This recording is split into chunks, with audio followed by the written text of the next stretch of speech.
one thing that always seems to go hand in hand with love is suffering. When you truly love someone, you are willing to go through suffering and make sacrifices to make the other happy. When you decide to unite with someone else and tie the knot, it is a complete rewiring of the brain. You no longer live the way you did when you were alone, but you now act as if that person is a part of you. You have to intentionally cut off all the old selfish thoughts and become one-minded with another. It's a complete transformation of thinking, because suffering for the one you love makes the love stronger. However, getting to this point of selflessness in a relationship doesn't just happen overnight.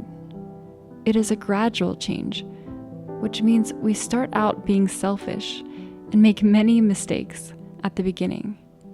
That is why true love requires a lot of patience. Only if you persevere through the tribulations and keep on loving will you reap the blessings of the deepest kind of love. In the end, your hopes and desires also get fulfilled because the one who loves you will also want to make you happy. But why must love be so hard to sustain? Why must relationships go through so many trials and tribulations? Sometimes, the only way for love to grow and become resilient is when it's tested. Going through difficulties is a natural part of life, and it helps us understand others better. When two people are willing to suffer for each other, it expands their hearts and brings them closer. The more we have to suffer and endure for another person, the more we realize how deep and strong the love is. This is why the act of Jesus dying on the cross was so moving. It was all out of love for us. There is no greater act of love than dying for someone.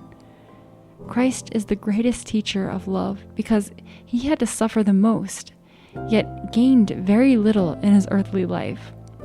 His actions were never driven out of selfish gain, but solely out of the love in his heart and the desire to save people.